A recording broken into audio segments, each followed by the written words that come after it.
चलो हम लोग स्टार्ट करें अभी, ठीक है? यस। सो कल के लेक्चर में हम लोगों ने क्या पढ़ा था, बताओ मुझे को। Yes, management, nature of management.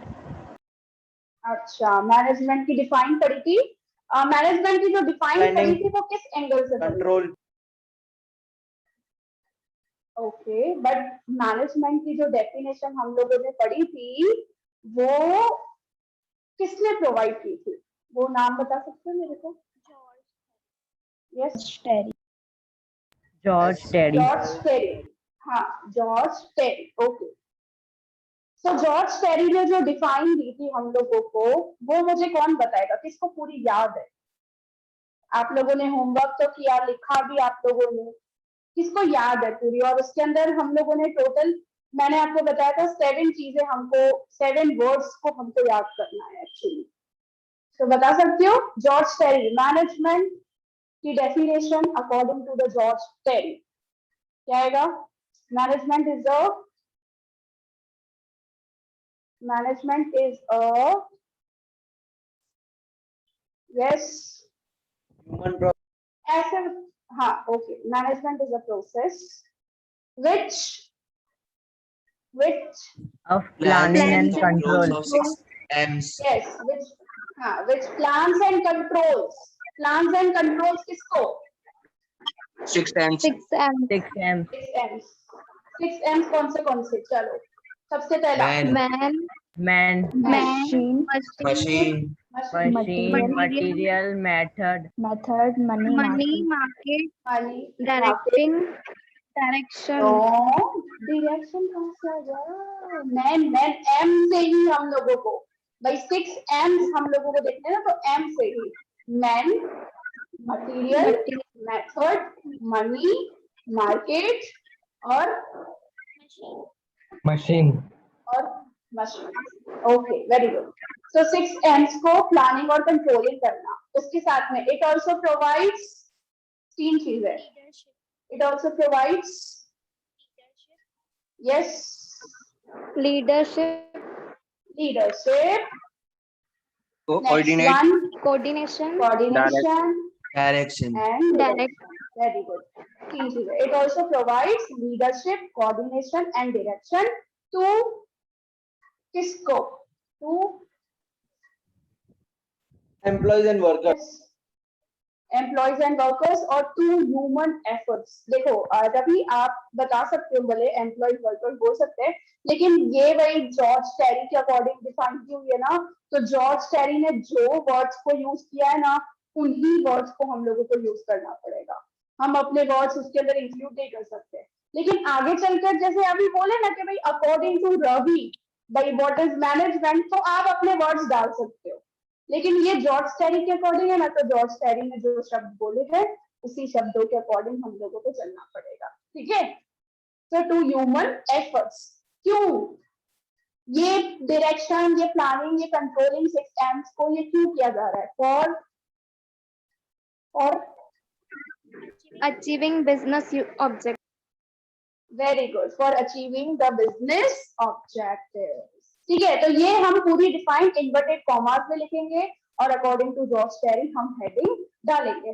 तो एक बार मैं फाइनल रिपीट कर देती हूँ। Management is a process which plans and controls the 6 M's and it also provides to human efforts objectives, ठीक है? ओके, तो ये डिफाइन हमारी खत्म हुई।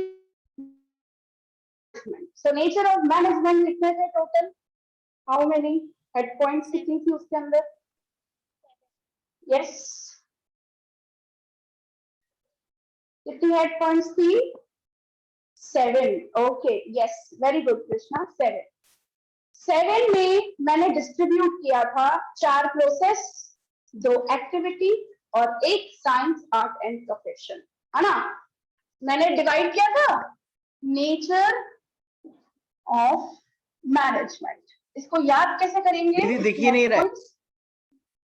नहीं दिख रहा है, एक मिनट, एक सेकेंड, थोड़ा सा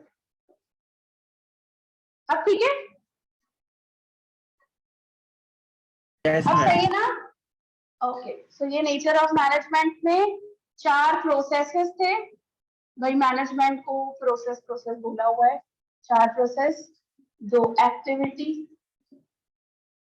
और 1 साइंस, आर्ट एंड प्रोफेशन। ठीक है, अभी 4 प्रोसेस में सबसे पहला प्रोसेस कौन बताएगा मेरे को? यस, सबसे पहला प्रोसेस कौन बताएगा? क्या आएगा इधर? Ma'am universal process. Very good, universal process.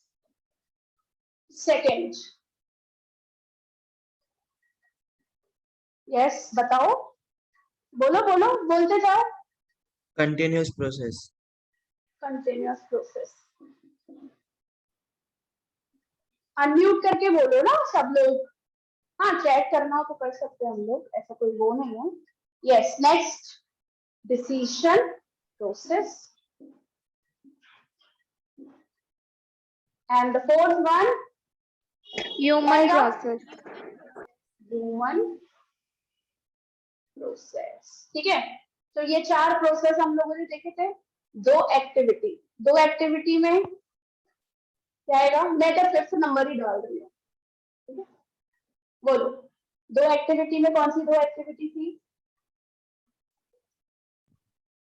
बताओ। Where there Goal is oriented activity. हाँ, वो एक तो goal oriented, Ma'am, group. Group, very good. And 6th one, group activity. So where there is a group, there is a requirement of dash Management. management. And this is the 7th point. Management is known as a science, art and profession. ठीक है, तो ये nature of management हमारा 5 marks का question. तो इसके अंदर हम लोग एक्सप्लेन भी करेंगे, तो हम लोग अभी बुक के अंदर से रीड करेंगे आज। सबसे पहला है यूनिवर्सल प्रोसेस। ठीक है, अब देखो बुक के अंदर क्या लिखा हुआ है? Management is a universal process. Management is required where people are working in group for the accomplishment of objectives. Accomplishment मैंने आपको बताया था, accomplishment की जगह पे हम लोग achievement of objectives भी लिख सकते हैं, उसका मीनिंग वही होता है। So management is not only required in industries. काफी लोगों को क्या लगता है कि खाली इंडस्ट्रीज में ही मैनेजमेंट चाहिए होता है, लेकिन ऐसा नहीं है, but also can be applied in various social, religious fields, activities like agriculture, army, education, government, सब जगह हम लोगों को क्या चाहिए होता है? मैनेजमेंट चाहिए होता है। So management activity is seen in the units of each field and different departments of these units. Means हर एक फील्ड में हम लोगों को क्या चाहिए? Management. And that is why management is known as universal process. आपसे इनको ना तोड़ तोड़ के भी पूछा जा सकता है। जैसे 2 मार्क में अगर मैं पूछना चाहूँ तो हम पूछ सकते हैं कि why management is known as universal process. तो आप लिखोगे कि management is needed in each and every field. फिर एग्जांपल्स बताओगे कि हर एक फील्ड कौन सी, फिर पीछे एक्सेट्रा लगाओगे भाई, sports, education, army, industries, every field, every department में जहां पर where there is a group, जहां पे भी ग्रुप होता है वहां पे हम लोगों को मैनेजमेंट चाहिए होता है। And that is why management is known as universal process. 2 marks का सेपरेट क्वेश्चन। ठीक है, नेक्स्ट आपको बताया है it is a goal oriented activity. इस इधर है ना ऐसे सीक्वेंस गए हैं। ठीक है, तो मैं गोल ओरिएंटेड वाला पढ़ लेती हूँ। सो management is a tool not the attainment. देखो क्या बोल रहे हैं यहाँ पे? मैनेजमेंट एक टूल है, एक जरिया है जिससे हम लोग अपने ऑब्जेक्टिव्स को अचीव कर सकते हैं। मैनेजमेंट एक खुद ऑब्जेक्टिव नहीं है। मैनेजमेंट क्या है? एक टूल है जिससे हम लोग अपने ऑब्जेक्टिव्स, अपने बिजनेस ऑब्जेक्टिव्स हम अचीव कर सकते हैं। Every business unit is established to attain certain objectives. Management is necessary to achieve these objectives in a competent and economical way. So हम लोगों को जो ऑब्जेक्टिव्स अचीव करने होते हैं, जैसे कॉमन ऑब्जेक्टिव है कि कम से कम कॉस्ट और ज्यादा से ज्यादा हमारा क्या होना चाहिए, क्या होना चाहिए, डैश, Profit. कम से कम कॉस्ट एंड ज्यादा से ज्यादा प्रॉफिट, है ना। तो हमेशा ट्राई करना है, जो भी मैनेजमेंट हम लोग कर रहे हैं, तो उस मैनेजमेंट से हमारे ऑब्जेक्टिव्स सही तरीके से अचीव हो जाए, और वो भी ऐसा नहीं है बहुत महंगे में हम लोग, भाई हमारे प्रॉफिट्स तो बढ़े लेकिन सामने कॉस्ट भी बहुत ज्यादा हो गई है, ऐसा नहीं करना है हमको। हमारी कॉस्ट कंट्रोल करनी है और सामने हम लोगों को अपनी सेल्स, अपना टर्नओवर, अपने ऑब्जेक्टिव्स वो अचीव अच्छे से अच्छे करने हैं, ठीक है।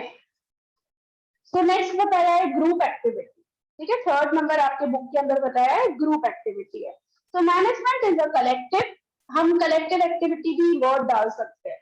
सो ग्रुप एक्टिविटी की जगह पे हम लोग क्या लिख सकते हैं, कलेक्टिव एक्टिविटी, ठीक है। So management is necessary, so management is a collective activity carried out by 2 or more people. Management is required where 2 or more people are working together. जहां पर 2 से या उससे ज्यादा लोग होते हैं, वहां पे अपने को मैनेजमेंट चाहिए ही होता है, सिंपल सी चीज है। For the accomplishment of pre determined objective, तो हम लोगों ने पहले ऑब्जेक्टिव डिसाइड किए, उसको अचीव करने के लिए। नेक्स्ट बताया है कंटिन्यूअस प्रोसेस, ठीक है। क्या बोला है, management is a continuous process once begin, अगर एक बार शुरुआत हो जाती है मैनेजमेंट की, तो उसको बंद करना क्या है, मुश्किल है, ठीक है। So once begin it becomes difficult to discontinue it because management is a goal oriented activity, yet it does not stop after achievement of objectives. अब आप मुझे बताओ कि आपने एक साल का जो प्रॉफिट या सेल्स वगैरह जो आपने ऑब्जेक्टिव रखा होगा, राइट, या से फॉर एग्जांपल जैसे कैडबरी कंपनी, कैडबरी कंपनी का गोल है फॉर एग्जांपल भाई उसको सबसे नंबर 1 मार्केट में आना है, सबसे नंबर 1 पूरे चॉकलेट इंडस्ट्री में सबसे फर्स्ट नंबर पे पोजीशन चाहिए, और अगर कैडबरी कंपनी अचीव कर लेती है वो गोल, तो मुझे बताओ क्या वो मैनेजमेंट करना छोड़ देगी, जस्ट टेल मी। नहीं मैम, नहीं नहीं किस मैम, बात है, नो, उसको मेंटेन भी तो करना है ना वो पोजीशन को, हाँ या ना, यस मैम, मेंटेन करना yes है। मैम, तो यहाँ पे भी वही चीज बताया कि अगर आपके लाइफ में, अगर आपके बिजनेस में गोल्स अचीव हो जाते हैं, तो ऐसा थोड़ी कि हम लोग मैनेजमेंट करना छोड़ देंगे, हमको कंटिन्यूअसली जब तक हमारा बिजनेस है तब तक हम लोगों को कंटिन्यूअसली क्या करना पड़ेगा, मैनेजमेंट करना पड़ेगा, समझे।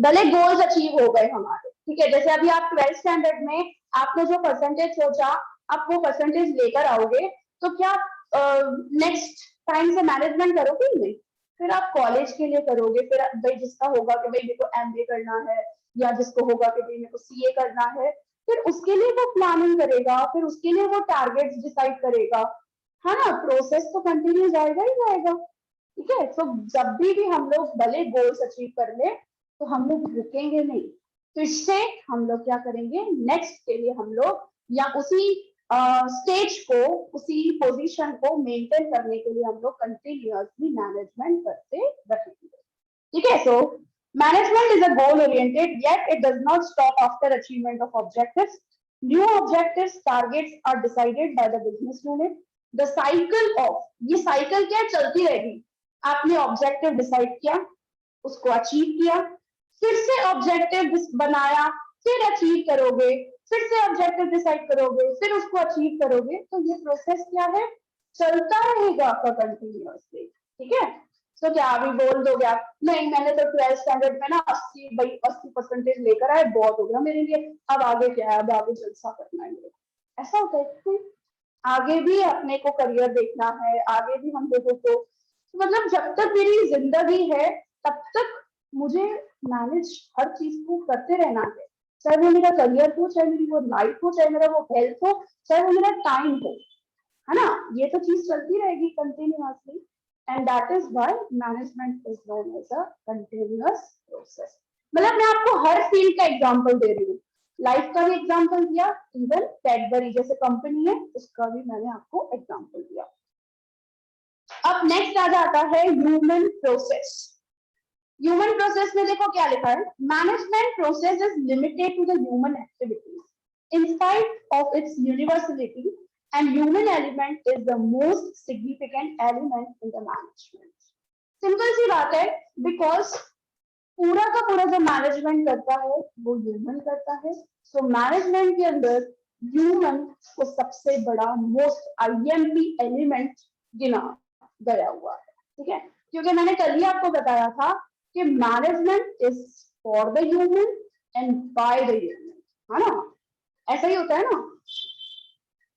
Other means of production are useless without men. अब मुझे बताओ कि आपके पास पैसा है, मतलब कंपनी के अंदर हमारे पास कैपिटल आ गया है, कंपनी के अंदर हमारे पास मशीनरी आ गई है, कंपनी के अंदर सब चीजें सेट हो गई है, लेकिन अगर हमारे पास ह्यूमन बीइंग्स नहीं होंगे तो क्या सब चीजें पॉसिबल है? क्या मैं प्रॉफिट कमा सकूंगी? क्या मैं अपनी गुडविल रेज कर सकूंगी? क्या मैं कंपनी का नाम बना सकूंगी? क्या मैं सेल्स कर सकूंगी? क्या मैं अपना टर्नओवर, क्या अपने मैं ऑब्जेक्टिव अचीव कर सकूंगी? ये सब नहीं. जस्ट टेल मी क्या होगा? सब चीजें हैं लेकिन हमारे पास वर्कर्स, एम्प्लॉइज और मैं बोल सकती हूँ ह्यूमन बीइंग्स हैं. क्या करेंगे हम लोग? कुछ होगा? हाँ या ना? Yes? No ma'am. No ma'am. तो हमने पढ़े थे 11th स्टैंडर्ड में 4 फैक्टर्स ऑफ प्रोडक्शन, है ना. अपने को प्रोडक्शन करने के लिए 4 फैक्टर चाहिए थे, लैंड, लेबर, कैपिटल, एंटरप्रेन्योर. अब आप मुझे बताओ, हाँ, अगर इसमें लेबर और एंटरप्रेन्योर नहीं है, मतलब ह्यूमन बीइंग नहीं है, तो क्या बाकी के फैक्टर्स ऑफ प्रोडक्शन का कोई यूज है? हाँ या ना? है कोई यूज? लैंड का क्या करूं? रिसोर्सेज, कैपिटल है, उसका क्या करूं?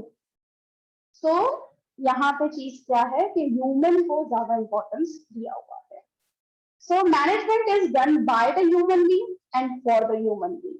Man is at the center of the management and thus it is known as a human process which is done by and for the man. क्योंकि मैनेजमेंट में देखो एक सिंपल सी चीज है, हम लोग देखे मैनेजर बिजनेस में और इसके नीचे एम्प्लॉइज,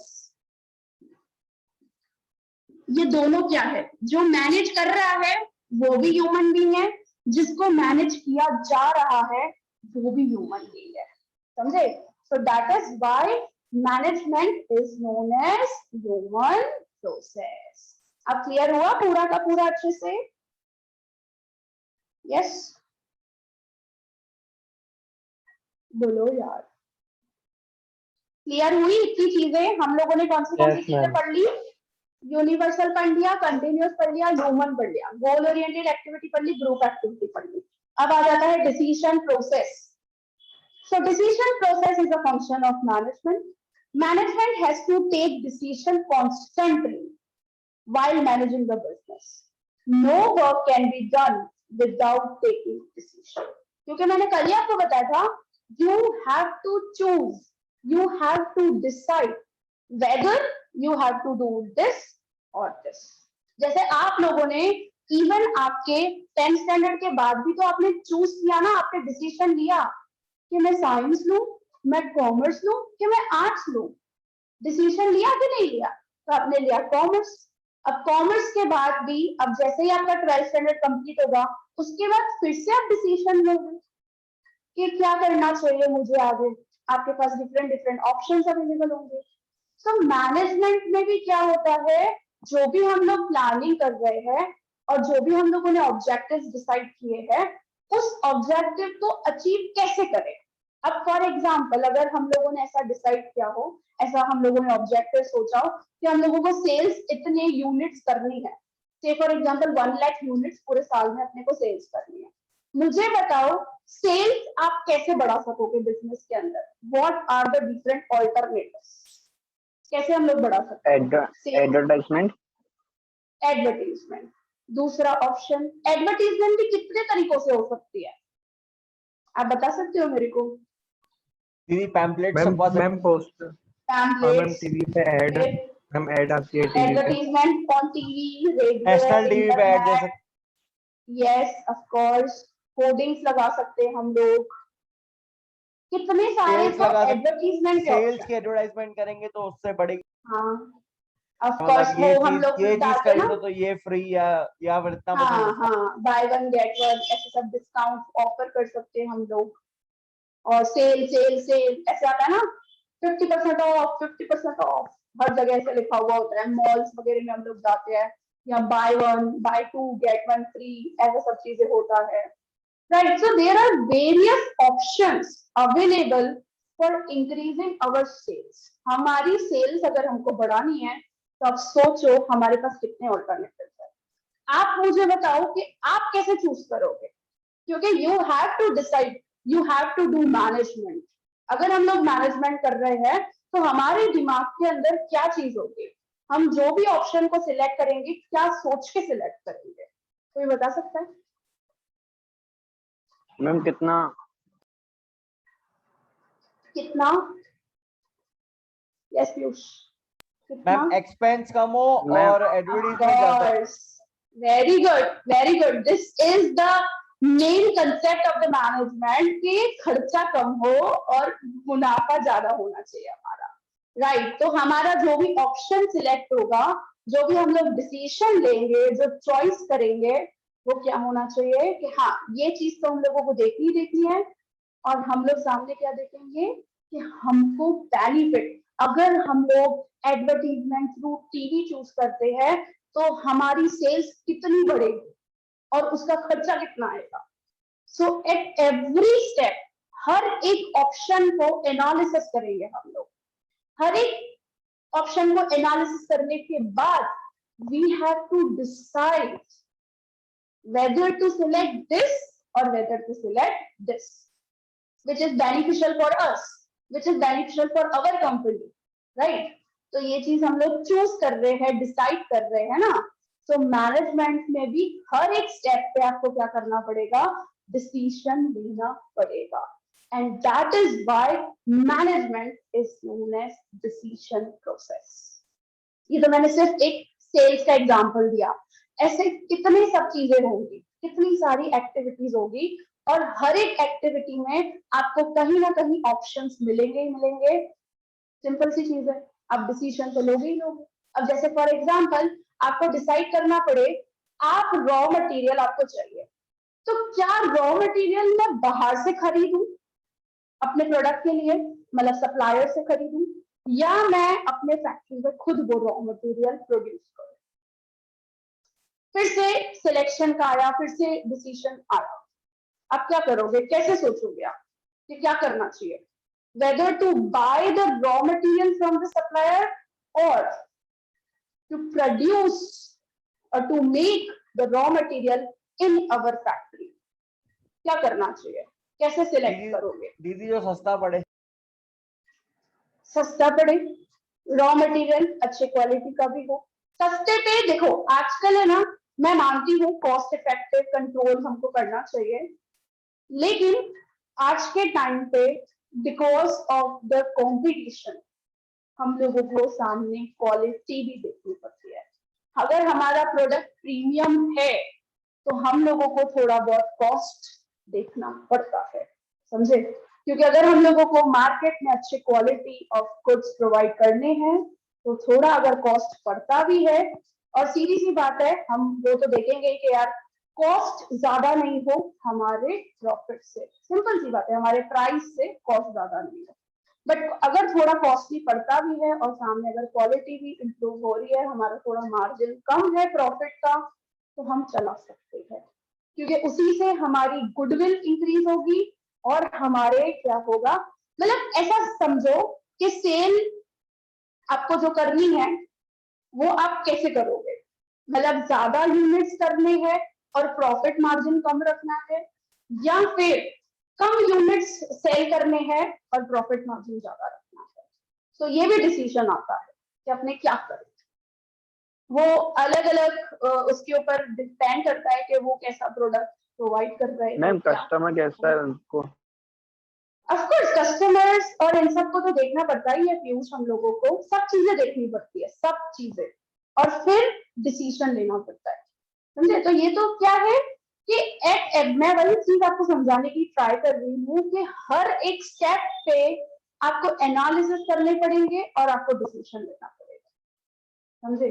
और आपने जो डिसीजन लिया और अगर वो गलत हो जाता है तो नुकसान अपने को पड़ेगा। तो मैनेजमेंट के लिए भाई, अगर हम लोग कंपनी में मैनेजमेंट कर रहे हैं तो हम लोगों को हर एक फैक्टर को ध्यान में रखते हुए हमको एनालिसिस करना पड़ता है और फिर डिसीजन लेना पड़ता है। ऐसा नहीं है बस जल्दबाजी में जो भी अपने ने देखा और किसी ने कुछ कहा और हम लोगों ने डिसीजन ले लिया। तभी तो मैं बोल रही हूँ CEO, general managers, they are experts in management. वो एक्सपर्ट्स होते हैं, इतने एजुकेटेड होते हैं, इतने एक्सपीरियंस्ड होते हैं, तभी तो उनको ऐसे पोस्ट पे रखा जाता है और वो लोग मैनेजमेंट करते हैं। अगर मैनेजमेंट ऐसा वैसा ही करना होता तो क्या वर्कर्स को हम लोग नहीं दे सकते थे क्या? उनको क्यों नहीं मैनेजमेंट करने के लिए हम लोग दे रहे हैं? क्यों प्रोडक्शन मैनेजर, क्यों सेल्स मैनेजर, क्यों सीईओ, इनकी सैलरी ज्यादा होती है? Why so? Because they are experienced, they are expert in that field, और वो बहुत सोच समझ के डिसीजन लेते, हर एक फैक्टर को ध्यान में रखते हैं, समझे? तो मैनेजमेंट करने के लिए एक अलग स्किल होनी चाहिए इंसान के अंदर। ऐसा नहीं है किसी को भी बस मैनेजमेंट करने के लिए दे दो। एमबीए करते सब है, लेकिन क्या सबके अंदर सेम स्किल होती है? क्या मैं सभी को एज ए मैनेजर अपॉइंट कर सकती हूँ? नो। जिसके अंदर स्किल ज्यादा होगी, जिसका लॉजिक, जिसका दूर तक वो सोच सकेगा, जिसका फोरसाइटनेस बहुत अच्छा होगा, उस बंदे को हम लोग सिलेक्ट करते हैं। जिसका एप्टीट्यूड लेवल, जिसका वे ऑफ कन्विंसिंग, सब चीजें देखी जाती है और फिर कंपनी के अंदर उसको एज अ मैनेजर की तरह कैसे सिलेक्ट किया जाता है। ऐसे ही थोड़ी किसी को भी ऐसे उठा देंगे हम लोग। बहुत बड़े लेवल पर बात है और पूरे कंपनी की रेपुटेशन लगी हुई है उसके पीछे। एक गलत डिसीजन करोड़ों रुपए का नुकसान करवा सकता है। तो हुआ ही था ना, टाटा कंपनीज में यही चीज हुई थी। उन्होंने सोचा था कि हाँ वो लोग भी है ना, ये प्लेन एंड ऑल, इसका एयरवेज रिलेटेड उन्होंने प्लान आउट किया था। उसके सीईओ ने गलत डिसीजन ले लिया था और उसकी वजह से उस सीईओ को टाटा कंपनी से बाहर निकाल दिया, एक गलत डिसीजन की वजह से। Because crore of rupees, millions of rupees, multinational companies में तो होता ही है ना, मिलियंस ऑफ रुपीज का नुकसान हो सकता है कंपनी को। तो डिसीजन जो भी लेना होता है, चाहे वो सेल्स रिलेटेड हो, चाहे वो प्राइस ऑफ प्रोडक्ट हो, चाहे वो पैकिंग हो, चाहे वो प्रोडक्शन हो, कोई भी चीज हो, सही डिसीजन लेना पड़ता है।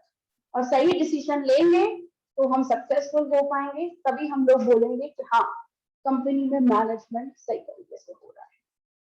समझे? क्लियर हुई पॉइंट? यस और नो? Yes ma'am. एकदम क्लियर हर किसी को? Yes ma'am. ओके, चलो। And the last topic, that is science, art and profession. Management को एज अ साइंस भी कहा गया है, एज अ आर्ट भी कहा गया है और एज अ प्रोफेशन भी कहा गया है। और ये जो तीन चीजें हैं आपके नेचर ऑफ मैनेजमेंट में भले शॉर्ट से बताई हुई है 3-4 लाइन में, लेकिन इसी चैप्टर के अंदर थोड़ा डिटेल डिस्क्रिप्शन भी किया हुआ है सेपरेट टॉपिक की तरह कि management as a science, management as an art और मैनेजमेंट एज द प्रोफेशन। समझे?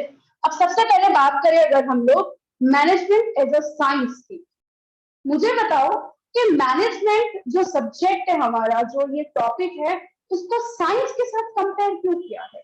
ऐसा क्यों कहा है कि भाई मैनेजमेंट साइंस जैसा है? आप बता सकते हैं? कोई भी? एनीवन? यस? ओके फाइन, चलो मैं बताती हूँ ये चीज। साइंस एक ऐसा सब्जेक्ट होता है जिसके अंदर हम लोग एनालिसिस करते हैं, प्रिंसिपल्स बनाते हैं। आप लोगों ने सुना होगा न्यूटन्स लॉ, जिसके अंदर क्या किया जाता है, पूरा देखा जाता है, पूरा एनालिसिस किया जाता है, पूरा एक्सपेरिमेंट किया जाता है। तो आप मुझे बताओ, क्या मैनेजमेंट के अंदर भी हम लोग एनालिसिस नहीं कर रहे हैं? जस्ट टेल मी, जब हम लोग प्रैक्टिकल लाइफ में मैनेजमेंट अप्लाई करेंगे तो क्या हम लोग हर एक चीज को, छोटे से छोटे चीज को हम लोग एक्सपेरिमेंट या एनालिसिस करके नहीं देखेंगे? जस्ट टेल मी, क्या प्रिंसिपल्स नहीं होने चाहिए मैनेजमेंट के अंदर भी? टेल मी, यस और नो, बताओ। मैनेजमेंट के अंदर एनालिसिस, अभी अभी मैंने आपको बोला कि डिसीजन लेने से पहले हम लोग एक एक चीज को बारीकी से उसको एनालिसिस करते हैं, उसका एक्सपेरिमेंट करते हैं हम लोग पूरा का पूरा, और फिर जाके डिसीजन लिया जाता है कि कितना कॉस्ट होगा, कितना प्रॉफिट होगा, कितना कहाँ कहाँ पे क्या क्या एक्सपेंसेस होगा, उसका रिजल्ट क्या आएगा, कॉम्पिटिटर्स क्या करने की कोशिश करेगा, मार्केट क्या चल रहा है, कस्टमर कैसा चाहता है, उसका प्रेफरेंस क्या है। तो सारे फैक्टर्स को क्या कर रहे हो आप लोग मैनेजमेंट के अंदर? जस्ट टेल मी, एनालिसिस कर रहे हो ना? तो साइंस सब्जेक्ट के अंदर भी तो वही सब चीजें की जाती है। आज कोई भी लॉ बनता है, भाई न्यूटन लॉ बना, तो वो कैसे बना? तो वो पूरा उसको एनालिसिस किया ना, क्या भाई ऐसी चीज भी हो सकती है, भाई ऊपर से नीचे एप्पल गिरा तो वो कैसे गिरा, किस तरीके से गिरा, और फिर उसके ऊपर पूरा लॉ बन गया। सेम एज इट इज, मतलब मैं ऐसा बोल सकती हूँ कि management is not a pure science, पूरे भाई फिजिक्स जैसा प्योर साइंस नहीं है, लेकिन जैसे साइंस में कुछ एनालिसिस और एक्सपेरिमेंट्स और ऐसी सब चीजें होती है, फैक्ट्स के ऊपर ध्यान दिया जाता है, तो मैनेजमेंट में भी जब डिसीजंस हम लोग लेते हैं तब हम लोग एनालिसिस करते हैं, तब हम लोग बारीकी से हर एक चीज को नोटिस करते हैं और फिर डिसीजन लेते हैं, and that is why management is known as a science. समझ रहे हो? हाँ या ना? थोड़ा बहुत? यस एवरीवन, समझ आ रहा है कि क्यों मैनेजमेंट को एज अ साइंस बोला जा रहा है? हाँ या ना? Just tell me. आवाज आ रही है ना मेरी? मैम थोड़ा कम करेंगे। क्या बोल रहे हो? Ma'am Yes. थोड़ा कम जाए। हाँ, ओके फाइन, ठीक है। देखो यहाँ पे मैनेजमेंट को एज अ साइंस सब्जेक्ट के साथ, जैसे साइंस एक सब्जेक्ट है, मुझे बताओ आप साइंस में क्या पढ़ते हो, किस तरीके से पढ़ते हो, क्या होता है साइंस के अंदर? जस्ट टेल मी, थोड़ा बहुत बता सकते हो आप लोग, इतना तो आप 10th स्टैंडर्ड तक पढ़ते आए हो साइंस, क्या पढ़ा था, कैसी चीजें पढ़ी थी हम लोगों ने? हम लोग बहुत सारे एक्सपेरिमेंट्स भी करते थे साइंस के अंदर, हाँ या ना?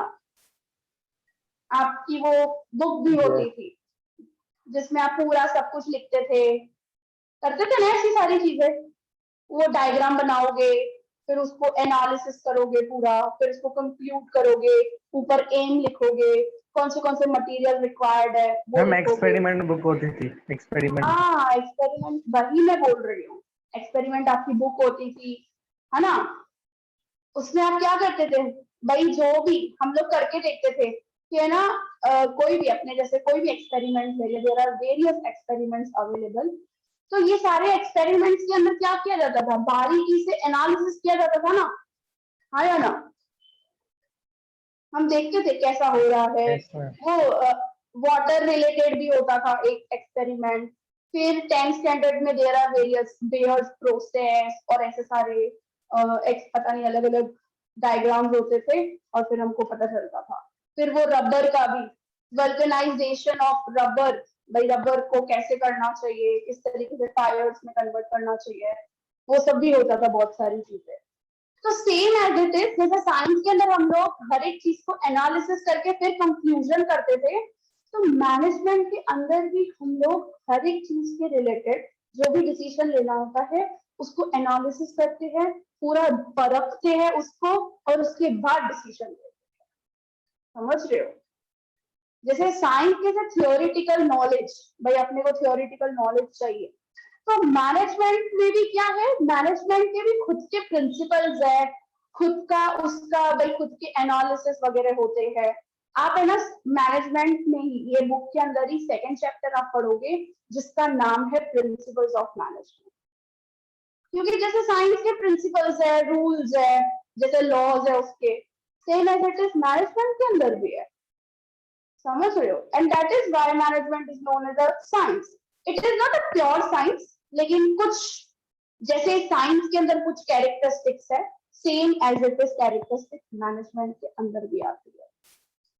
समझे? तो इस वजह से उसको थोड़ा कंपेयर कर रहे हैं, हाँ भाई बोल रहे थे मैनेजमेंट भी ऐसा साइंस की तरह से है।